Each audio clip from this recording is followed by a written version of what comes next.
vous avez tellement entendu parler de réussite, de discipline, d'abandon pour construire quelque chose de grand, de ce que signifie être un vrai homme. Tout le monde répète ces mots comme s'ils savaient exactement ce qu'ils signifient. Mais la vérité est que la plupart des gens n'en ont aucune idée. Se réveiller tôt, s'entraîner à la salle de sport, gagner quelques dollars en ligne, ce n'est pas un exploit, ce sont juste les bases. Et puis je me suis assis pour étudier la vie du prophète Mahomet, que la paix soit sur lui, et j'ai réalisé quelque chose, je ne connaissais absolument rien de la grandeur.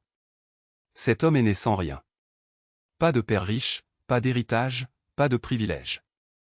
Orphelin lorsqu'il était enfant, élevé dans le désert, sans filet de sécurité, sans plan B. Et au lieu de pleurer, au lieu de blâmer le monde, au lieu de dire que la vie était injuste, il est devenu l'homme le plus digne de confiance de toute sa société. Il l'appelait Al-Amin, le digne de confiance. Comprenez-vous ce que cela signifie? Avant même de parler de religion, avant la révélation, avant de diriger, avant les batailles, avant les empires, il avait déjà prouvé ce que signifiait être un véritable homme. Les gens savaient que si Mahomet disait quelque chose, c'était la plus pure vérité. Et puis je me suis arrêté pour réfléchir, dans le monde d'aujourd'hui, les hommes mentent tout le temps. Ils mentent à propos de l'argent, ils mentent aux femmes, ils se mentent à eux-mêmes. Et c'est pourquoi personne ne les respecte. Personne ne leur fait confiance. Mais cet homme, il y a plus de 1400 ans, s'est montré fidèle à la vérité. Même lorsque la ville entière s'est retournée contre lui. Même lorsque ses partisans ont été torturés, affamés, battus, il n'a pas reculé. Il ne s'est pas enfui. Il ne s'est pas plaint. Je viens de passer à autre chose. Plus j'en apprenais, plus je comprenais, ce n'était pas seulement un personnage religieux. Il était le plus grand exemple de résilience, de leadership, de vision et de miséricorde. Un homme qui avait toutes les excuses du monde pour abandonner, mais qui a plutôt construit les fondations d'une civilisation qui domine encore aujourd'hui la planète. Faites attention, car je vais l'expliquer clairement. L'histoire de Mahomet, que la paix soit sur lui, n'est pas seulement de l'histoire. Ce n'est pas seulement une question de religion. C'est le manuel de ce que signifie être un vrai homme, un leader authentique, un être humain complet. Et si vous ne connaissez pas cette histoire, alors vous ne savez rien du pouvoir, du sacrifice ou du succès. Commençons par zéro. Laissons de côté les mythes, les étiquettes, et regardons simplement les faits. Mahomet, que la paix soit sur lui, est né à la Mecque il y a plus de 1400 ans. Et voici la première chose que la plupart ne comprennent pas, il n'est pas venu au monde entouré de luxe. Il n'était pas né dans un palais romain, il n'était pas le fils d'un roi, il n'était pas un aristocrate gâté. Il est né dans l'adversité. Son père était déjà mort avant même sa naissance. Pensez-y, avant d'ouvrir les yeux, vous étiez déjà orphelin. Et quelques années plus tard, sa mère est également décédée. Quand j'étais encore enfant, je n'avais ni parents, ni protection, ni empire familial sur lequel m'appuyer. C'est ainsi que sa vie a commencé. Maintenant, arrêtez-vous une seconde et regardez les hommes d'aujourd'hui. Un gars est dévasté parce que son père ne lui a pas acheté son dernier iPhone. Sa petite amie se sépare et il sombre dans la dépression. Il perd son emploi et pense que c'est la fin du monde. Mais regardez Mahomet, que la paix soit sur lui, il a commencé sa vie au plus bas, seul, vulnérable, sans parents, sans richesse, sans rien. Et au lieu de s'effondrer, au lieu de jouer à la victime, il a accepté la réalité et est passé à autre chose. C'est la première leçon, la grandeur naît souvent dans le feu. La vie ne vous donne pas de béquilles, soit vous vous effondrez, soit vous devenez imparable. Après la mort de ses parents, il fut pris en charge par son grand-père et, plus tard, par son oncle Abu Talib. Et voici le problème, sa famille n'était pas riche. Ainsi, dès son plus jeune âge, Mahomet, que la paix soit sur lui, a travaillé. Il gardait des moutons, transportait des marchandises, effectuait des travaux dont personne d'autre ne voulait. Il n'y avait pas de place pour l'arrogance. Personne n'était trop bon pour quoi que ce soit. Il travaillait de ses propres mains, sentait le soleil lui brûler la peau, gagnait chaque pièce avec de la sueur. C'était le genre d'homme que le désert avait forgé, quelqu'un qui comprenait la valeur de la lutte. Et même s'il n'était qu'un garçon, les gens remarquaient déjà quelque chose de différent chez lui. Rappelez-vous, c'était l'Arabie du VIe siècle. Une société tribale, où les gens mentaient, trichaient, volaient des caravanes, enterraient leurs filles vivantes. Un endroit brutal. Mais au milieu de ce chaos, il y avait un jeune homme qui se distinguait par son honnêteté. Pensez à l'absurdité de cela, dans un monde où tout le monde essayait de se tromper, où mentir était normal, cet homme a refusé de le faire. Il disait toujours la vérité, rendait ce qui ne lui appartenait pas, tenait ses promesses. Et que s'est-il passé? Ils commencèrent à l'appeler Al-Amin, le digne de confiance. C'est devenu son titre. Imaginez, les gens le détesteraient plus tard pour son message, mais même ses ennemis reconnaissaient qu'il était digne de confiance. C'est la deuxième leçon. Aujourd'hui, tout le monde veut trouver un moyen, tromper le système, déjouer les autres. Les hommes mentent à propos d'argent pour impressionner les femmes. Les influenceurs simulent leur style de vie. Les hommes d'affaires mentent pour gravir les échelons de leur carrière. Et puis ils se demandent pourquoi personne ne les respecte. Le respect ne vient pas du fait d'agir. Le respect vient de la vérité. Mahomet, que la paix soit sur lui, l'a prouvé il y a plus de 1400 ans. Même les païens qui le détestaient ont dû l'admettre, cet homme ne ment pas. Et il y avait aussi la façon dont il se comportait. Il ne buvait pas, il ne se livrait pas aux vices que tout le monde pratiquait, il restait pur, discipliné, digne. C'était bien avant la révélation, bien avant qu'il ne devienne prophète.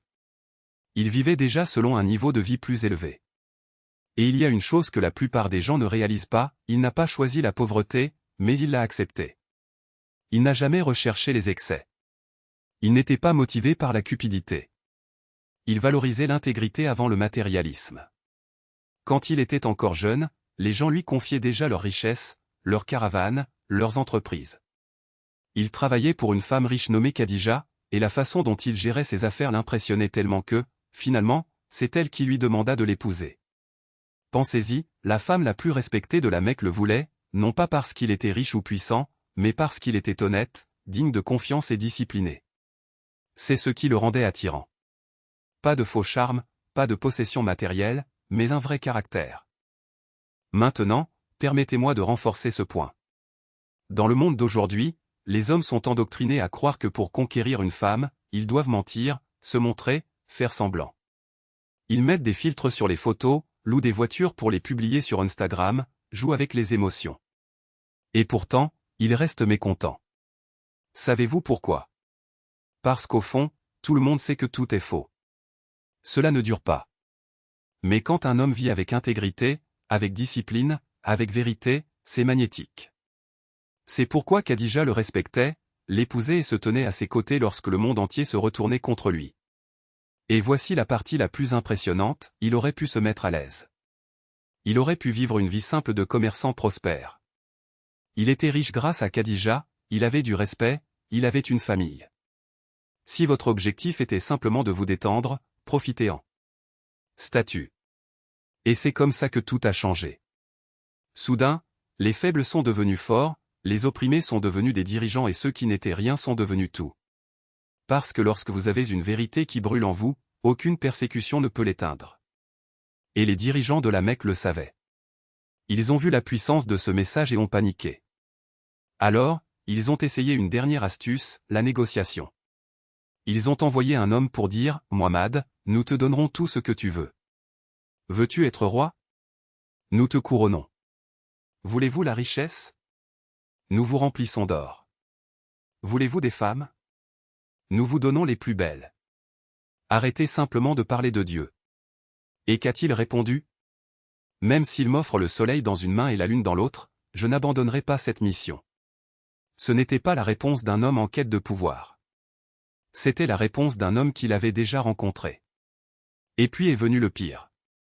Les violences. Ils ont commencé à attaquer leurs partisans, à les torturer, à les tuer. Mais qu'ont fait les musulmans? Ont-ils reculé? Ont-ils abandonné? Non, ils se sont réunis. Ils sont devenus plus forts. Parce que lorsque vous savez que vous avez raison, aucune force au monde ne peut vous faire plier. Et c'est ainsi que, même entouré d'ennemis, l'islam s'est développé. Parce que la vérité n'a pas besoin des foules pour gagner. Elle a besoin d'hommes qui ne se prosternent pas. Et puis, vint le moment qui prouva tout. L'Hégire. La Mecque l'a expulsé. Il a dû fuir, poursuivi, la tête mise à prix. Mais il ne s'est pas enfui comme un lâche. Il s'est enfui en stratège. Il savait qu'il avait besoin d'un nouveau départ, d'un endroit où le message pourrait s'épanouir. Et ainsi, il arriva à Médine. Et là, quelque chose d'extraordinaire s'est produit. Il n'est pas arrivé en fugitif. Il est arrivé en leader. Les tribus l'accueillaient, les Juifs le respectaient, les hypocrites le craignaient. Parce qu'il n'était pas seulement un homme porteur d'un message. C'était un homme avec du caractère. Et c'est à Médine que l'islam est devenu une nation. Il a bâti une société fondée sur la justice, la fraternité et la discipline. Il a uni des tribus qui se détestaient, a donné des droits aux femmes, a protégé les pauvres et a établi des lois qui sont encore étudiées aujourd'hui. Et tout cela en faisant la guerre. Parce que la Mecque ne le laisserait pas tranquille. Ils ont envoyé des armées, ils ont tenté de l'assassiner, ils ont mené des batailles. Mais il n'a jamais reculé. Il n'a jamais trahi ses principes. Et voici la leçon que la plupart des hommes d'aujourd'hui ne comprennent pas, la grandeur n'est pas une question de confort. Il s'agit de résistance. Il s'agit de se relever lorsque tout le monde autour de vous tombe. Il s'agit d'être fidèle à votre vérité, même lorsque le monde entier est contre vous. Muhammad, que la paix soit sur lui, n'a pas gagné parce qu'il était physiquement plus fort. Il a gagné parce qu'il était le plus fort spirituellement. Il a gagné parce que, quand tout le monde doutait, il a cru. Quand tout le monde mentait, il disait la vérité. Lorsque tout le monde fut vendu, il tint bon. Et c'est la différence entre les hommes d'aujourd'hui et les vrais hommes. Les hommes d'aujourd'hui recherchent la validation. Ils veulent des likes, des followers, des applaudissements. Ils changent d'opinion comme ils changent de vêtements. Mais de vrais hommes? Ils n'ont pas besoin de validation. Ils savent qui ils sont. Ils ont une mission. Et ils ne s'arrêteront pas tant qu'ils ne l'auront pas accomplie.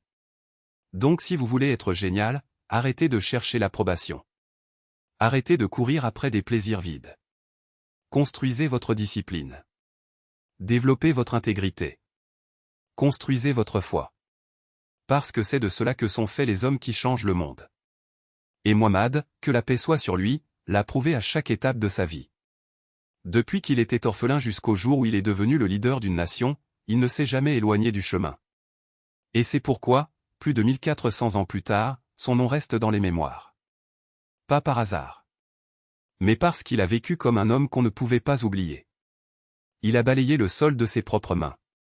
Lorsque le butin de guerre arriva, il répartit tout équitablement, sans garder pour lui un seul dirham.